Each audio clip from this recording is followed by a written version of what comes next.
Hello, my friends. I'm here with my buddy Daryl, and today we're going to debate the topic of AI and why our government entities, educational institutions, and some people opposed to AI.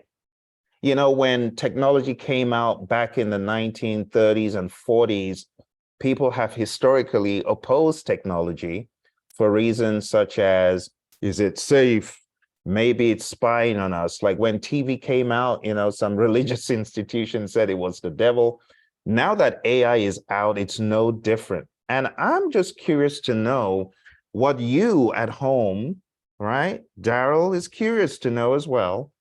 Why are you for or against AI? It's a discussion that needs to be had. And I don't know if you folks have watched Sam Altman's talk about why AI needs to be looked at cautiously. He had a discussion with the folks at Congress, and there were some other folks in attendance from IBM and private companies. But I'm curious to know, Daryl, does government have a disposition to AI based on what you've heard?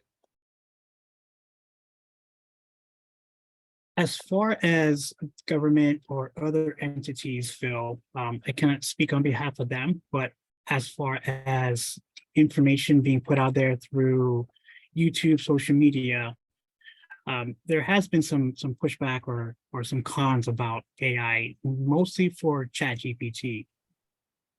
Wow. Hmm. And why do you think that perception is? Is it a lack of understanding? Because I can appreciate that AI is complex, right?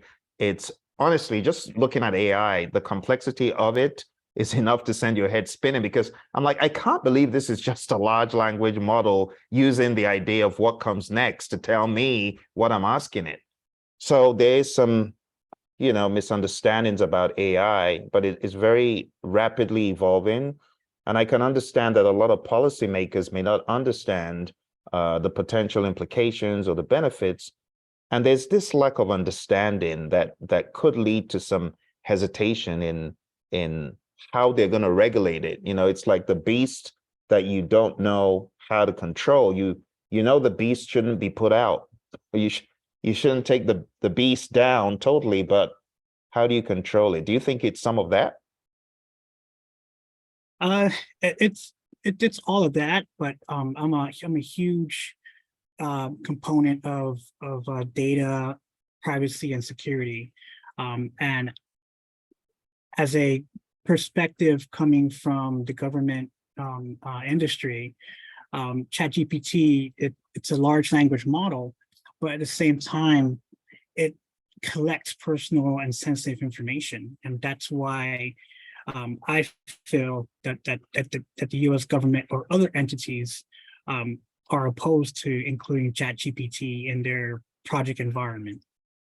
That's a good point. And I know that the likes of Google, who are a huge competitor of OpenAI, they've come forward to say we're not collecting anyone's personal information. That's what makes some people want to warm up a little bit more to Bard.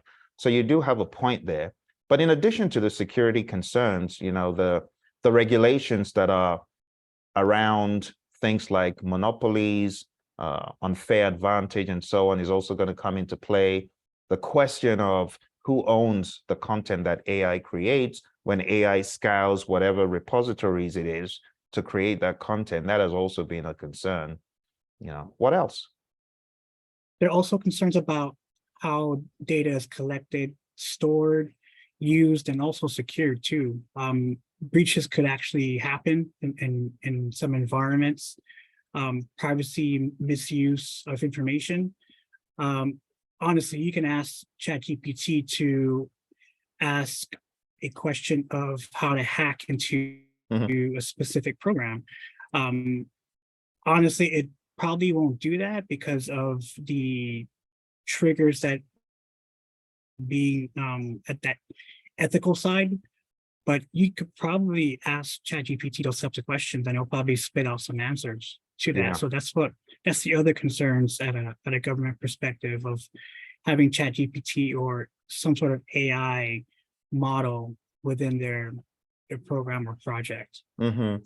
But at the same time, Daryl, to play the advocate on the side of AI, there's also a concern that the government has for regulating too soon, regulating too quick, being too heavy-handed, because AI, the way it's proceeding, we can tell that great things are ahead. It's going to be able to work in the medical front, on people, and analyze huge repositories of medical data that people would never have thought they could analyze that quick or that effectively.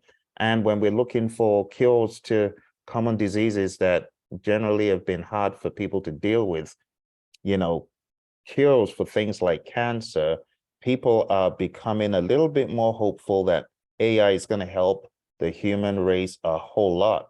So the government should be concerned from, the other angle, because I know they may be opposed to it because of the dangers it can have. But what about the good that it can bring? And what about if they are the people standing in the way of the great things that AI could do? That's also a concern. So yes, we are going at a very rapid rate regarding AI and ChatGPT. The funny thing is when people look at ChatGPT, they think, oh, that is the flagship AI. No, AI has been around for a long time. When you think about AI, phone services you call and it knows who you are and is able to have dialogue and converse with you, that's AI. So AI didn't just come on the scene, it's been around.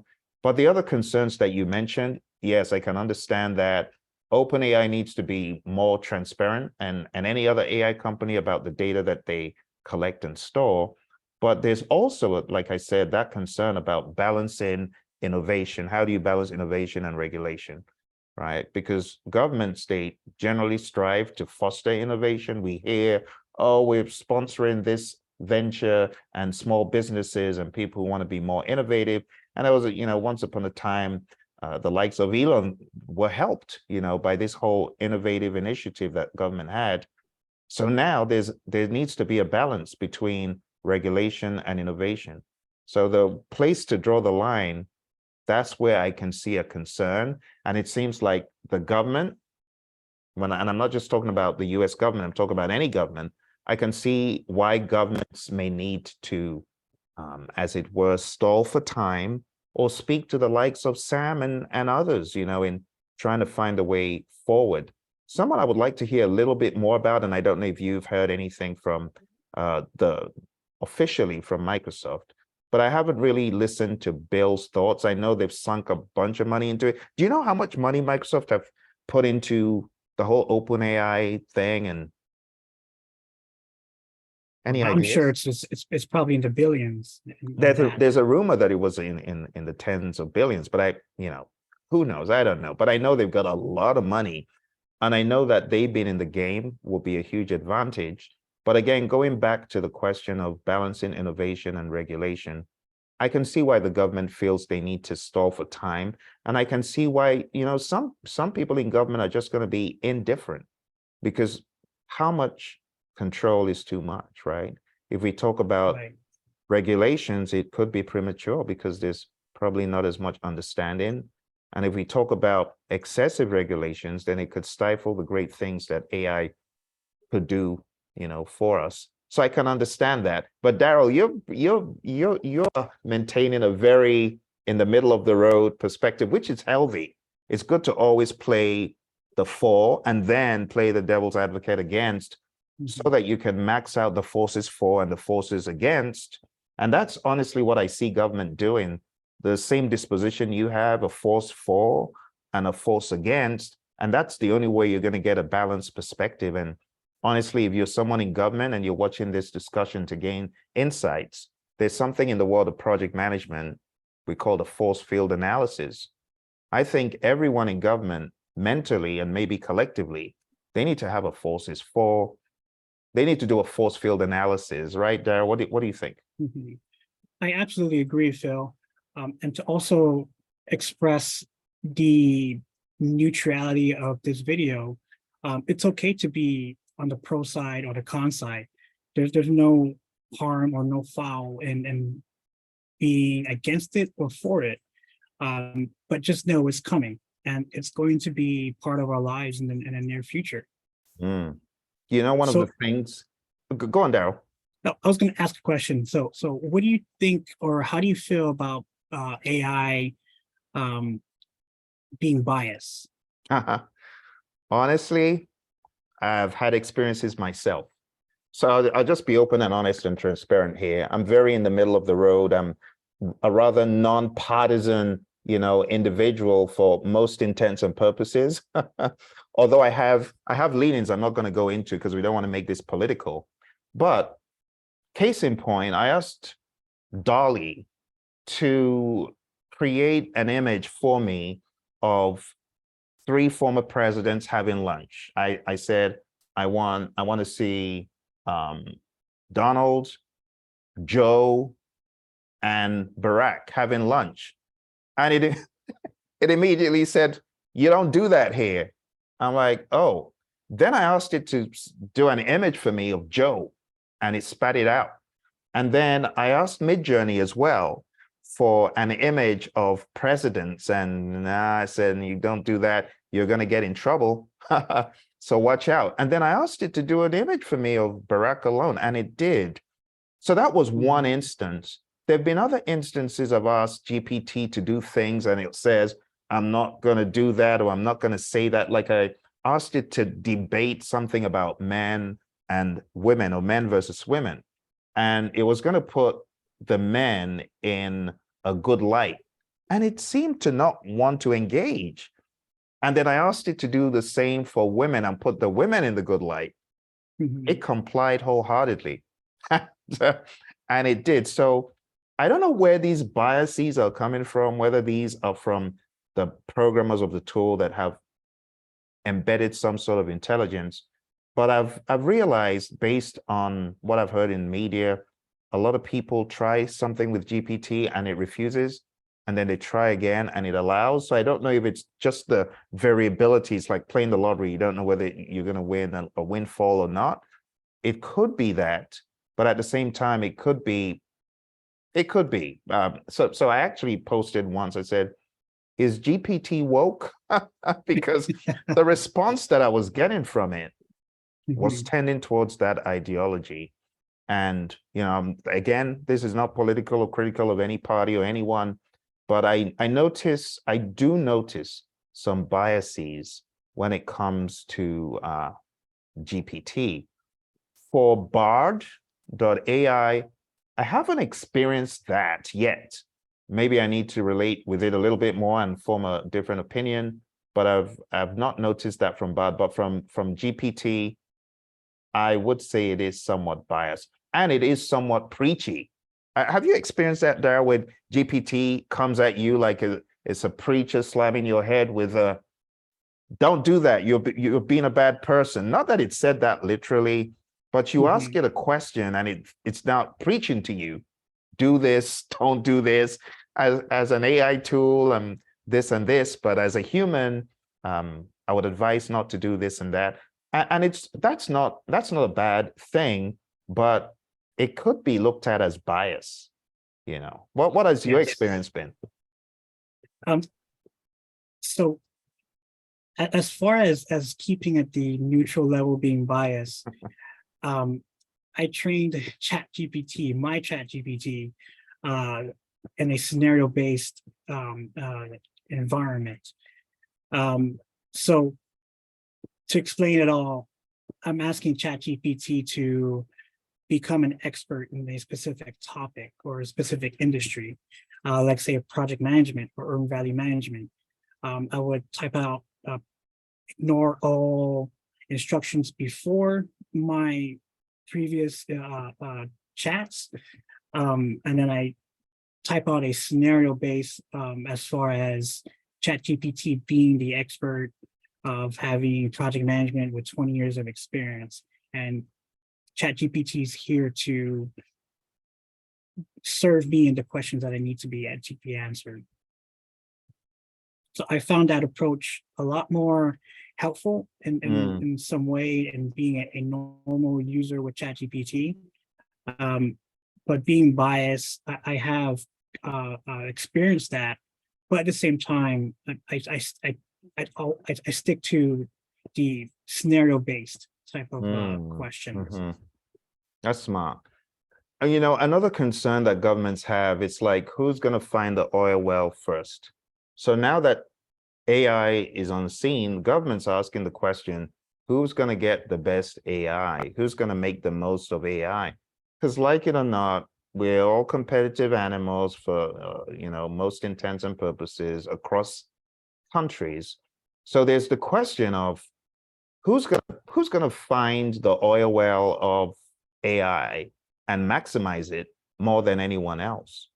So this whole idea about international competitiveness, I feel that governments might be concerned that if they're too stringent in their regulations, then it could put their country at a competitive disadvantage. You know, the question such as China versus the United States, who has the tighter regulations, that could put one country at a competitive advantage compared to nations that have a more relaxed view or no view, low or no view. In fact, I can see people taking off going to countries that have no view on this and like just making an empire there because there's no stringent regulations that could put their innovation at risk or curtail it.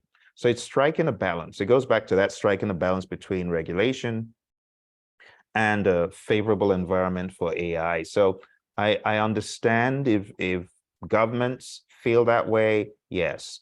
Also, let's talk about the creatives, those in the art space. And I come from an art family. My mom's an artist. I'm a musician as well. And there is a huge concern about AI and art. AI and art, such as I asked for a Van Gogh impression. Does Van Gogh's family own some of that? Since he is an innovator, it's like asking the machine to create for me some software that I could impersonate such and such tool, or I could design the equivalent of a Tesla, write me code. I mean, right now that will be kind of crazily extensive, but it's going to get to the point that AI becomes so smart, it can pick from things and use it to impersonate or create off other people's work. Another example is the work of Rembrandt. I've asked DALL-E to create some Rembrandt impressions, and it's done very well. I asked it to create some work of Cézanne, and it did very well. The Picasso impressions were also believable. So when you're doing things like that, the question is, are you hurting art? Are you hurting the art form? And there's some people who are very passionate, you know, like we've got the environmentalists, we've got the pro real art. And those people, they could very well be radical in their view of AI replacing traditional art. And now let's talk about music as well.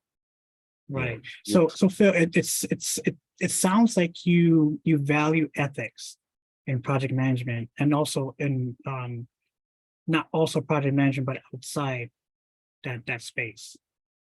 Yeah, it's more like a concern for the art form because I love art, but I love innovation and I love being able to create with available technology. I don't want to be stifled, you know, by feeling, oh, I'm not allowed to create art with this tool because. So maybe I don't know whether there needs to be restrictions on creating art in the style of, you know, talking about music, like there's very recently been this buzz about the AI Drake, you know, Drake, the artist. Yeah, so there's an AI Drake that people say it sounds even better than Drake, that he really gave Drake a run for his money. But again, the company, music company, industry behind him said, no, this needs to be taken down.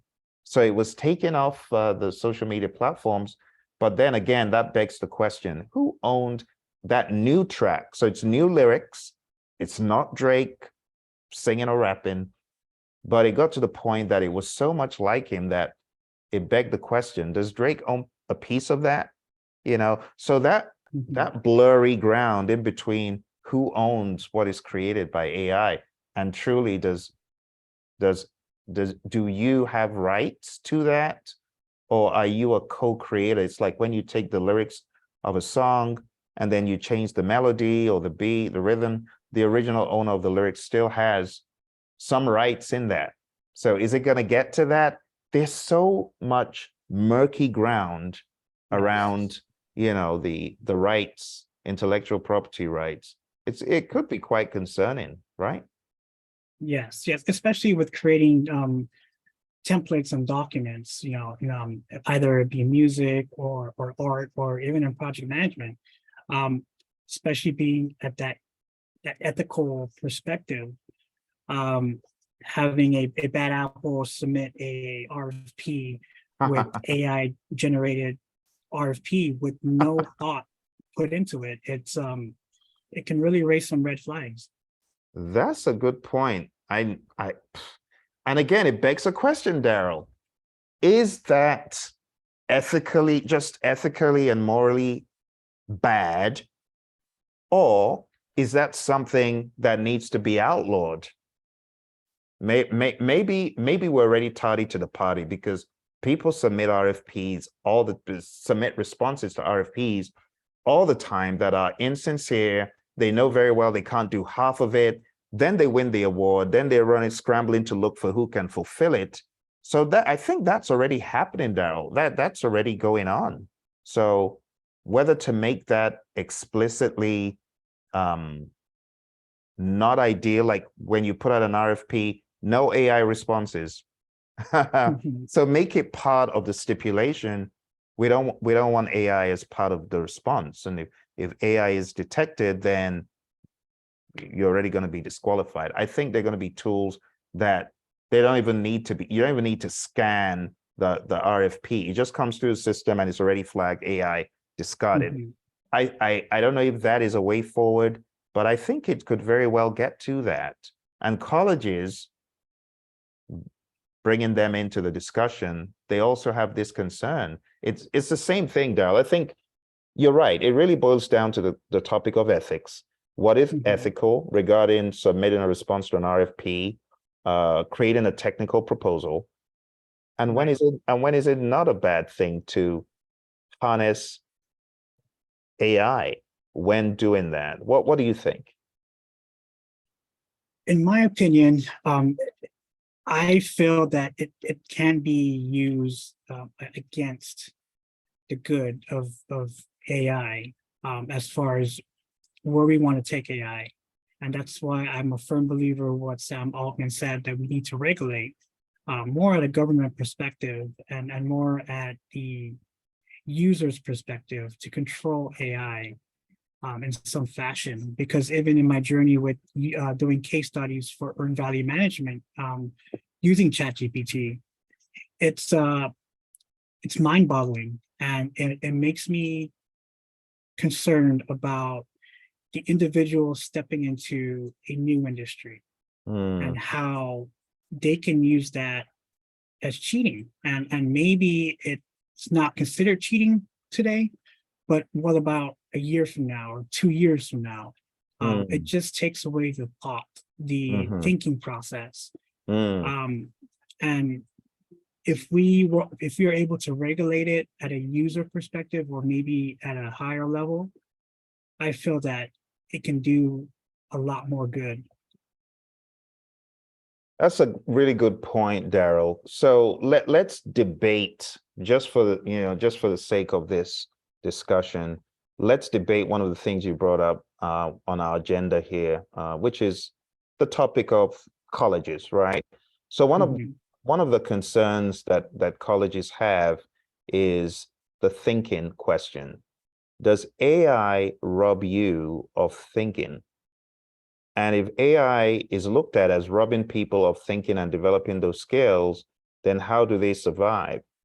Or, to be the advocate here for against, is it possible that the future of the world is not in how well you think, but in how well you can prompt engineer? Because thinking is a task like cleaning your backyard or washing your car or doing your laundry that can be done for you. Are we getting to the point where thinking is going to become more mundane, like cleaning out your pool, changing fixtures in your house, where someone can do that for you, but instead of you doing the thinking, there are certain things or certain thinking that can be done by someone or something else. So can we look at the thinking piece of life as being fair game for AI? I mean, the likes of Einstein back in the day, someone said, Einstein, what is this times this times this times this? And he just said, I don't know. Why should I fill my head with things that I can easily open a book and find? Was his response. And it made me think, maybe Einstein is right. Maybe the new normal is, why do I need to have PV equals FV divided by 1 plus R to the power of N and similar things in my head when I can ask AI, when I can have a device that can do my thinking for me? Why do I need to worry about how I respond to an RFN, IFN, when part of my thinking rights are, I got a robot that can do it for me. I'm going to think about how to interact with the individuals within the contract, as opposed to thinking about how to craft the whole thing. Maybe it can create a technical proposal for me. So I'm not saying that's my view, but I'm being the advocate here for, is that becoming the new normal? The same way you can get a robot that will clean the leaves in your pool, is it like having a robot that does the thinking and does the dishes? Is AI just another robot that can do whatever you want it to do within legal limits? You know what I mean? So those are my thoughts, Daryl. Maybe the new norm for thinking is, hey, I'll do your thinking for you. But it needs to be very clear, is this illegal? A lot of schools, and it's all great. It's all great thoughts. Really, really great thoughts. yeah, I think speaking of technology, I think technology is tricking us here. I think there's a delay between you and me. But is that a fair idea, Daryl, that AI could be your thinking agent?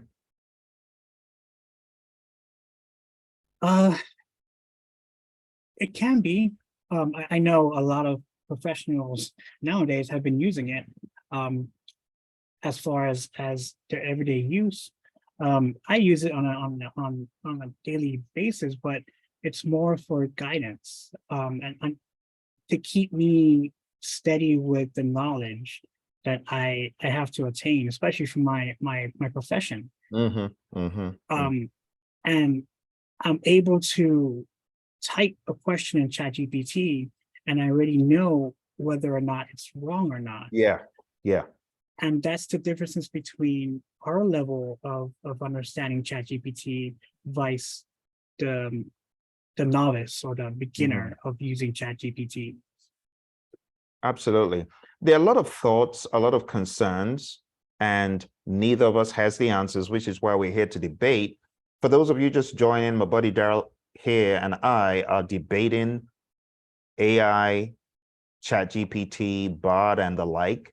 And we're trying to come to some sort of clarity about what steps need to follow with government, individuals, institutions. I work with a lot of government, just like you have. I work with a lot of institutions. And I'll say that the idea of AI in a lot of top institutions is becoming, we can't outlaw it completely, but we can have some stipulations in place about what kind of data you put in. You know, for example, I work with a lot of tech companies, and some of their thinking is, we're not going to ban our people from using it, but we're going to regulate how they put information into it. So anything that is trade secret or peculiar to us, or is not a general question, or has any type of information in it that's confidential, we don't want you to do that. But if it's looking for a formula or looking for clarity on an idea that is not a trademarked idea, feel free to do that. So the whole control from some companies is changing. Some companies are actually looking to learn more. I've actually had a number of invitations over the past month, which is mind-blowing, about government entities looking to learn more about AI and saying, hey, will you come talk to us about AI or create a course to just educate us about AI? So that is happening. But in that regard, Daryl, I think another major concern, and that's me as an individual, is how will this disrupt the workforce? And the concern is not for me or you, because you and I were one of the earlier adopters of the whole thing. And thanks to you, I adopted it quite early. But the whole concern that some of our colleagues in project management have about workforce disruption, how will it disrupt the workforce? If it leads to automating your Microsoft project schedule such that you don't even need to get involved very much, or it automates earned value calculations and analysis on a big old program where you and I would have made hundreds of thousands of dollars being a consultant on, but GPT just spits out all of the analyses, all of the cumulative graphs, all of the variance analyses, the TCPI, and more, the earned schedule, everything till the cows came home, and he doesn't need Daryl or Phil anymore. Does that concern you?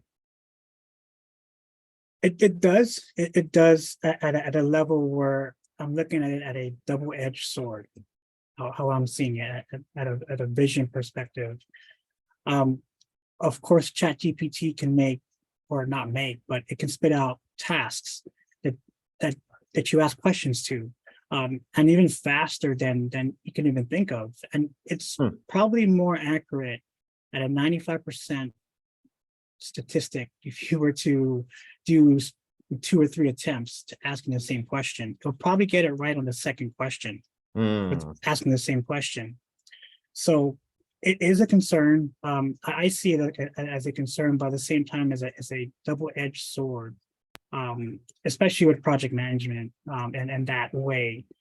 It's not going to replace us. It'll definitely replace other industries, like fast food. And speaking business, I'm pretty sure if the fast food will venture in that environment first before any other industry. Just for example, McDonald's is hiring you at $19. Right now, it's just a fashion nowadays, but if you take a step back, that's probably walking down towards having a automated McDonald's where you're actually talking to a robot, because CEOs or the McDonald's or the food industry is going to realize that we don't need this amount of people to pay this amount for these people. We can use a bot or chat GPT or some sort of robot.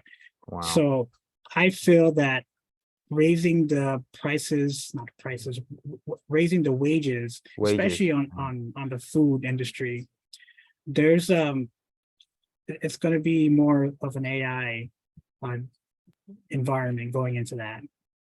Sooner or later, we're going to have a robot, giving us our McDonald's in some way.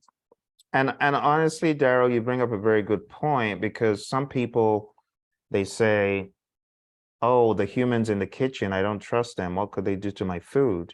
But if you had a bot, you wouldn't have that kind of concern. So there might be a higher level of quality, right? There might be a higher level of repeatability of good practices that once you programmed it in, it can spot a speck a mile away. So it knows how to prepare the food to that standard. Another concern that people have is just the general rudeness you get from some of the agents when you pull up to a fast food restaurant, and their lack of get alongness. A bot isn't going to do that. It's going to be polite. It's going to be a higher level of service. And that takes us to the question of, are we becoming more desensitized to the importance of having humans, or should that not even be a concern? For example, you ask someone, what is 5,925 times 8,000? And would you rather hear the result from a human or a computer? Of course, you're going to choose the computer.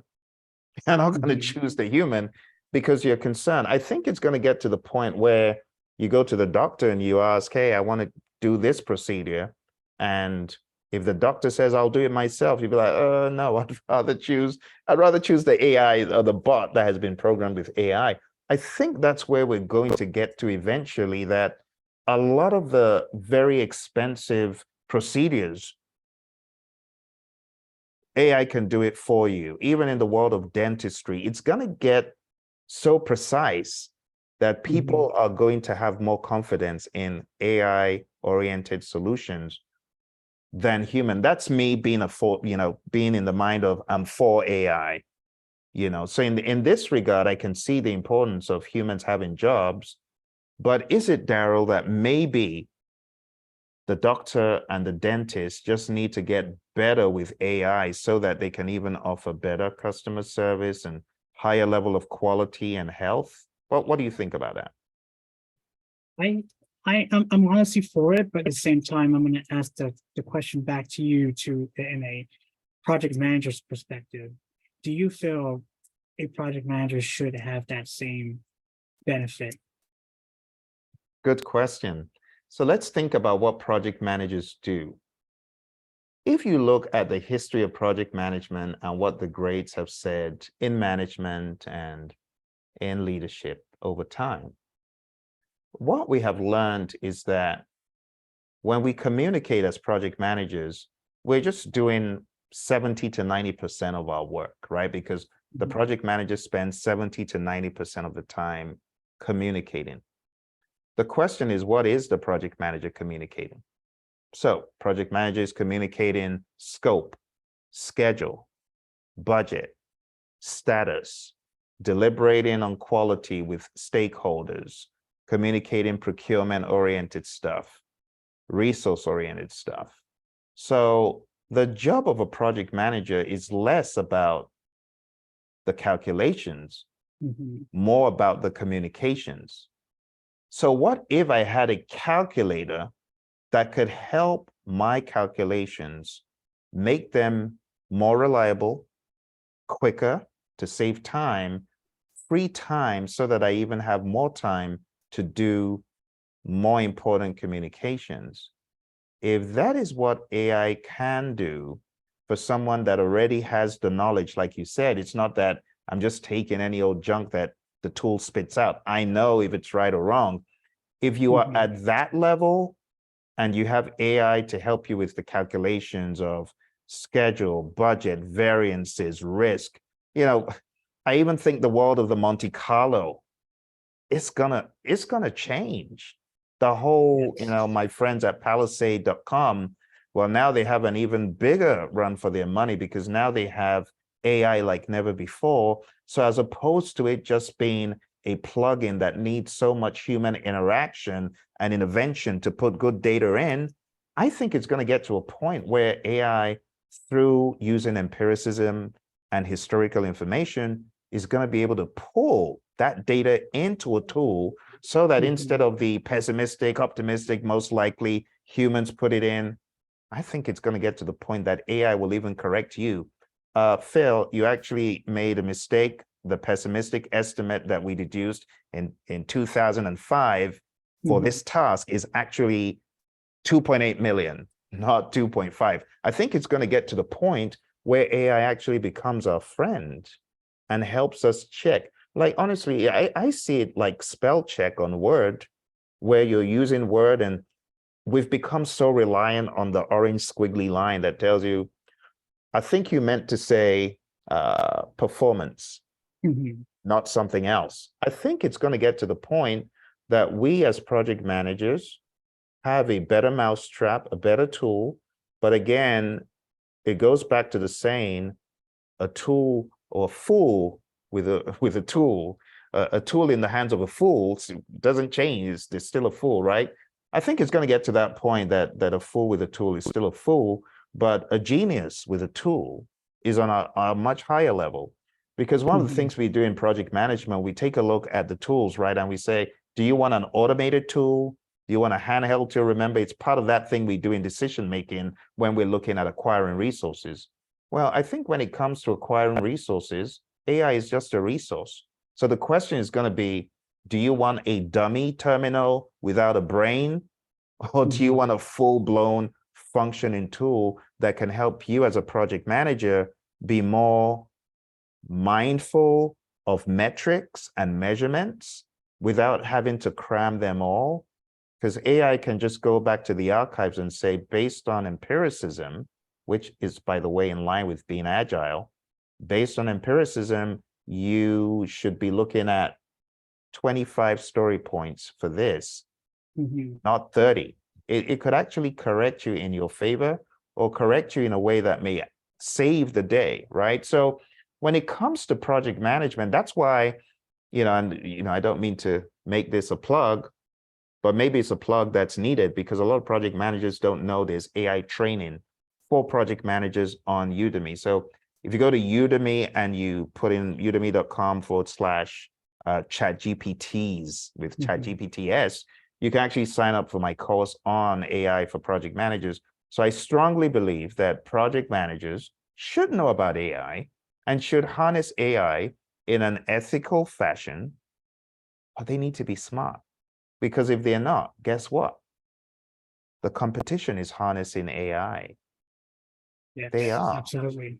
Yeah. Yes. And the beginning of my journey with ChatGPT, the question that really stuck out the most for me was, how can I use this tool to better project managers and better myself as a PM and get the return on investment on putting those 3 letters by my name. And I found that using it to help and as a guide, it's really powerful. Oh, yeah. Oh, yeah. I mean, anyone who isn't on the bandwagon of AI to learn it, they're already like years behind because it's moved so drastically and dynamically, Daryl, that the way I do business today has been impacted hugely by AI in so many ways. I don't want to go into all the ways, but I'll give one example. There was a task that I used to carry out for my business, and this task would take upwards of 24 hours.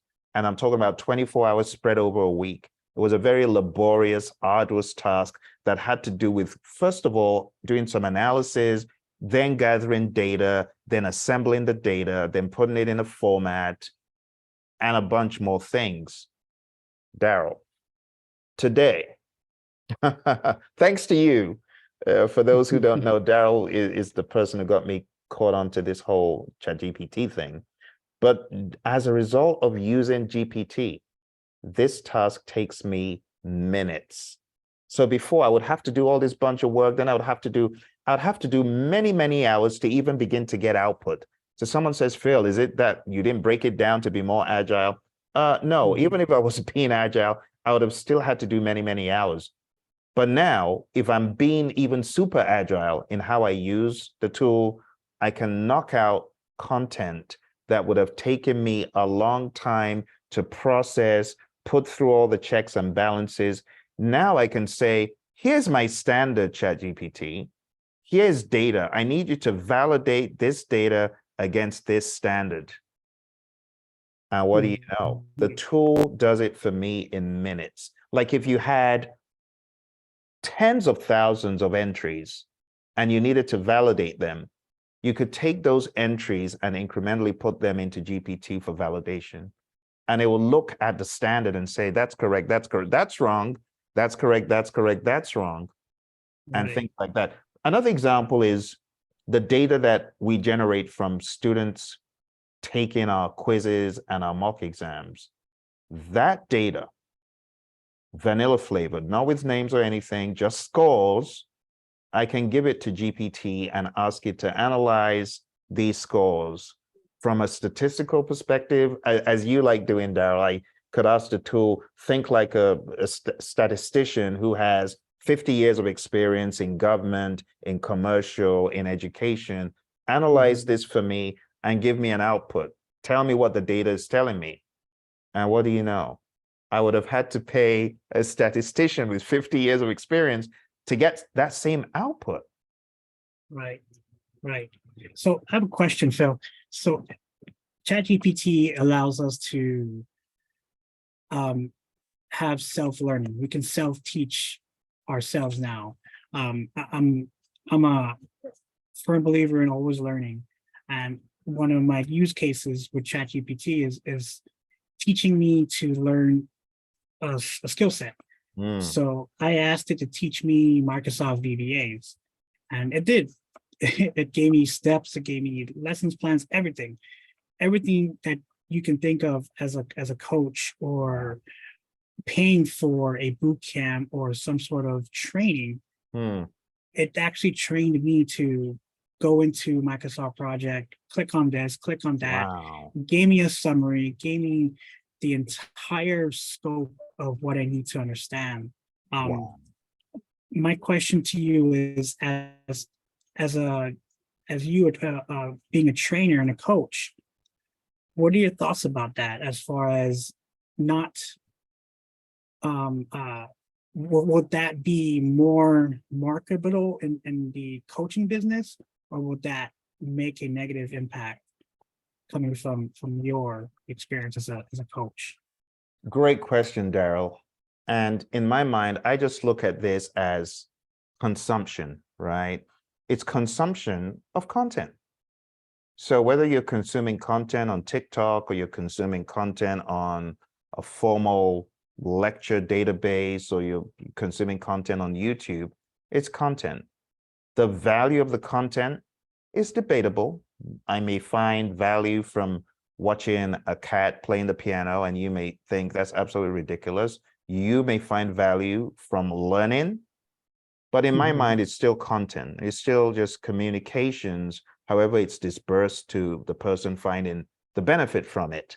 So in my mind, it's already happening, and I have no feelings about it.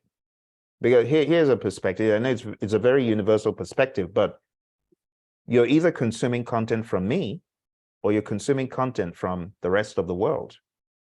So am I going to get mad that you're consuming content from the company next door, or that you're consuming JavaScript, how to program in Python or JavaScript? I don't care, because I don't even create that. And even if I did, it'll be very narrow-minded of me to say, oh, I want you to learn from me. I don't care. Learn however you can, but the bottom line is just learn, and just learn what you need to learn to be able to function and be productive and valuable for your job.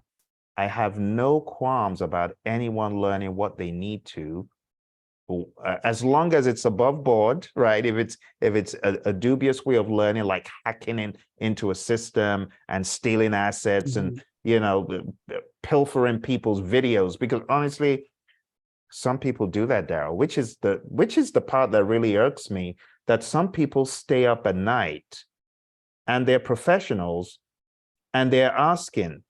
This is where Daryl has put me on a trajectory, because this is one of the things that makes me mad, when people are learning with stolen content, Daryl. You know what I mean? Yes. There are people who would rather steal my mentor's book, or steal my book. They would rather steal to learn than do it the ethical way. So if AI provides these people with a vehicle to learn without stealing, praises. I would even be an advocate for it, because I have been hit by people stealing my audiobooks, putting them on repositories, and freely sharing. And honestly, even so-called forums for project management education, I hear people saying, oh, how can I get a free copy of PMBOK? It's not free. You're meant to be a member. Or on forums, how can I get this author or that author? And I'm like, no, Rita's book is not for free. You need to buy from Amazon or somewhere. Stop asking people for free copy. So that unethical behavior versus learning from an AI Mhm. I would say, please learn from AI. That's my disposition. In terms of colleges, they also need to understand, as a professor, you better have an edge over AI. Because if someone is learning from AI and is saying that, oh, that's even better than Phil, Phil needs to get with the program and go beef up his skill in delivery, because we have an advantage. The great Professor Emeritus Albert Morabian, whose work has been taken out of context a lot of times, some of his core groundbreaking work just tells us, if you're communicating a heartfelt, emotional type of message, which a lot of learning is, a lot of learning could get very spirited and very, very debatable and hot. So in my mind, if you're communicating that, you need to be aware it's not just the words that makes the communication great. It's not just the 7% of the words, but it's the 55% of the tone of the body language, 55%, and the tone of voice, the 38%. So you as a human, that's the advantage you have over an AI, to be able to teach with empathy, with mindfulness, by tailoring the pace, by using body language and facial expressions to make it even more far-reaching.